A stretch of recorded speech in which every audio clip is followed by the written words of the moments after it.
Hello, and welcome back to the channel. If you're new here, don't forget to hit that subscribe button so you never miss another royal update.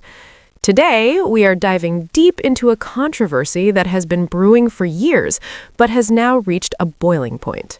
We're talking about the ongoing accusations that the Prince and Princess of Wales, William and Kate, have been systematically copying the Duke and Duchess of Sussex, Harry and Meghan. From Valentine's Day photos to charity engagements, from fashion choices to public appearances, the parallels are becoming impossible to ignore. And the latest example, which dropped just days ago, has sent social media into a complete meltdown. So grab a cup of tea, get comfortable, and let's get into it. It was February 14th, 2026, and royal watchers around the world were doing what they always do, scrolling through social media looking for any sign of life from the palaces. And sure enough, the official accounts of the Prince and Princess of Wales delivered. They posted a new photograph showing William and Kate in a tender embrace, smiling softly at the camera, with the simple caption, "Happy Valentine's Day." The image was elegant, romantic, and rendered in moody black and white. But here's where things get interesting. Within minutes of that photo going live, the comparisons started flooding in. Because just 1 year earlier, in February 2025, Harry and Meghan had posted their own Valentine's Day photograph. That image, also in black and white, showed Meghan kissing Harry, their faces close, their eyes locked in an intimate moment. It was romantic, it was modern, and it was unmistakably a Sussex signature. Now, let's rewind a little further. In February 2024, after 14 years of marriage and royal life, William and Kate posted their very first Valentine's Day photograph ever. That image was in color, taken in the woods, showing William kissing Kate on the cheek. It was tied to her cancer remission announcement, so it had a specific personal context. But here's what people are noticing now. That 2024 photo was for last year. The 2026 photo is new, and the only thing that really changed was the color scheme. They switched from color to black and white. And they just happened to make that switch 1 year after Harry and Meghan's black and white Valentine's post went viral. The timing speaks for itself. As one social media user put it on X, formerly Twitter, Harry and Meghan were the first member of the royal family in the modern period to do black and white photos for Valentine's Day, and then these two copycats started doing their photos in black and white. Last year, William and Kate did color. This year, after seeing Harry and Meghan's, they've switched to black and white. We all know why. For 14 years, Valentine's Day came and went without a single personal photo from William and Kate. Then Harry and Meghan do it, and suddenly it becomes a tradition for the Waleses, first in color, then mysteriously switching to black and white the year after the Sussexes do it. The pattern is there for everyone to see. But the Valentine's Day controversy, as damning as it is, doesn't stand alone. Just days before that photo dropped, another comparison had already set the internet on fire, and this one is even more striking. Let's go back to April 2022. There's a photograph of Meghan, Duchess of Sussex, sitting with a group of children. They're all gathered around a table covered in paints, brushes, and paper, doing arts and crafts together. Meghan is right there with them, engaged, hands-on, helping the kids create their artwork. The setting is informal, warm, and clearly focused on the children. It's the kind of engagement Meghan made her trademark: personal, relatable, and genuine. Now fast forward to February 2026. There's a new photograph of Catherine, Princess of Wales. She's also sitting with children at a table covered in colored pencils, glue, and paper, doing arts and crafts. The environment is a classroom, the activity is creative projects, and the pose is almost identical to Meghan's. When you put these two images side by side, the similarity is honestly jarring. Two women, both royals married to brothers, both engaging with children in the exact same way, years apart. And the timing is interesting too. Meghan's photo is from 2022, when she was still finding her footing after stepping back from royal life. Catherine's photo drops in 2026, right in the middle of all these other copycat accusations. The reaction on social media was immediate and brutal.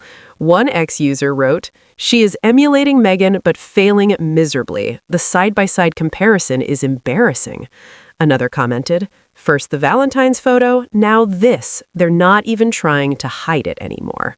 And it's not just public engagements. The fashion choices tell a bigger story, one about influence. Because for years, the tabloids pushed the narrative that Meghan was copying Catherine, Princess of Wales, yet Meghan arrived with a fully formed sense of style long before royal life and consistently brought a modern, confident energy that resonated worldwide, redefining what royal fashion could look like for a new generation watching from phones instead of palace gates.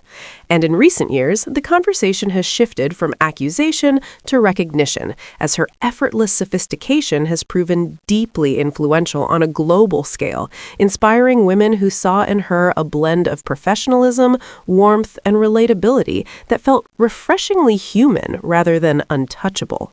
Just weeks before the Valentine's Day moment, both women stepped out in tailored pantsuits by Victoria Beckham, Meghan in a light tan look that felt polished yet relaxed and perfectly reflective of her California cool presence, projecting quiet confidence and independence, showing how when Meghan wears something, the world pays attention because she doesn't chase trends, she sets them. And designers understand that her choices carry cultural weight far beyond a single appearance, and that influence goes far beyond fashion into how royalty communicates in the modern age. Because when Prince Harry and Meghan began sharing black and white imagery and more intimate glimpses of their lives, it signaled a new era of storytelling that felt warm, human, and emotionally real rather than distant and formal, proving that authenticity could coexist with public duty and even strengthen it by allowing people to see the individuals behind the titles, the couple behind the headlines, the parents behind the protocols, reminding audiences that service and sincerity are not opposites, but partners.